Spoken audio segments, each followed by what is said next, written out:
Here, and a quick update on the KTM 390 Adventure, which is receiving a small update in 2022. Small, but targeted, I would say.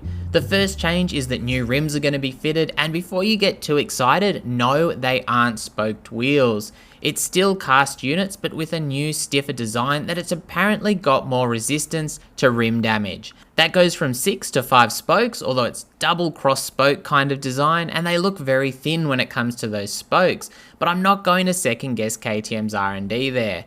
Obviously this is a good thing, as I've seen some criticism that the old rims could struggle in nations with much rougher roads. I couldn't really spot anything to suggest this was a massively widespread issue, of course, but where your roads are destroying a wheel, even if it's just because you couldn't avoid a pothole, it's gonna be frustrating, especially on an adventure motorcycle which has a certain rugged expectation attached. The other major change is the traction control system, which now receives an off-road mode which will allow a certain amount of slip. So you can have a bit more fun before the electronics shut things down, which obviously is important in various situations on the dirt where full traction control may not really be necessary or even what you're after.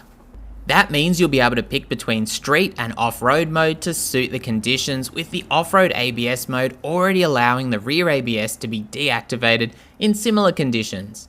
That's cornering ABS as well, which is a pretty high tech for a small capacity machine, which along with the TFT and TC or traction control makes the 390 Adventure one of the best loaded light adventure machines out there. There's also new styling with a black or blue color option, both of which have KTM orange details, although those are more prominent on the blue option.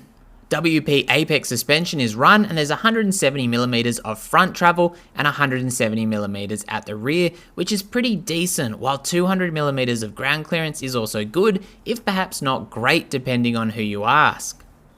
Both ends offer preload and rebound adjustment as before. I'd say the 390 Adventure is balanced between road and off-road use, with a bit more emphasis on the road, which is reflected with everything we've seen, like the lack of spoked wheels, although these changes should make the bike a bit more resilient and usable when things do get a bit more adventurous.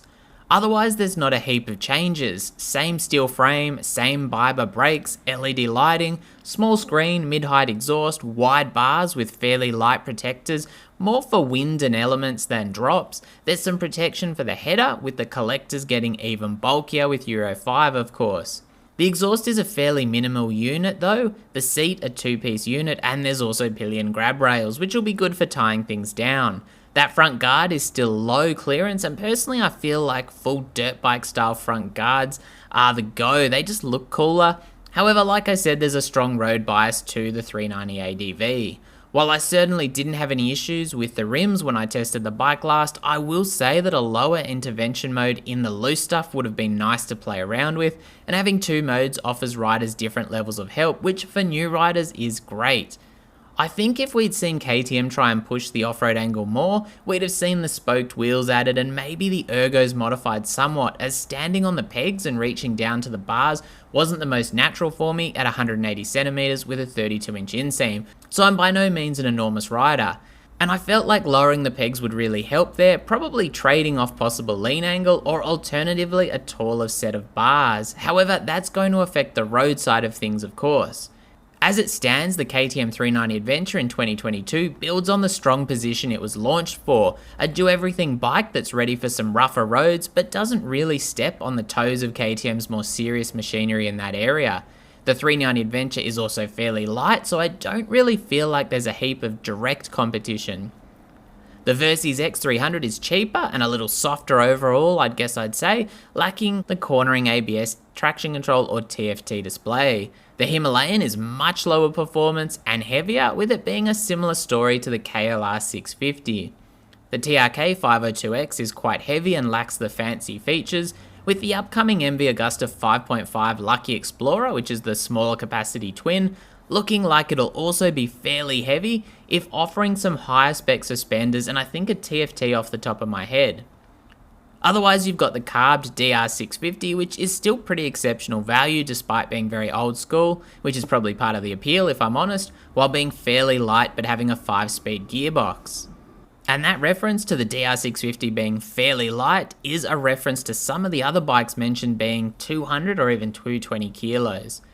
But let me know what you think. Do KTM really need to try and make the 390 Adventure a more serious off-road machine, or have they got the balance right now? And is there anything you think that's really missing with this model? Would you be more likely to buy the new 390 Adventure over perhaps the old version, or is there something else that you'd take over one currently? As always, stay safe out there, especially as we get close to Christmas holidays, and thanks for watching.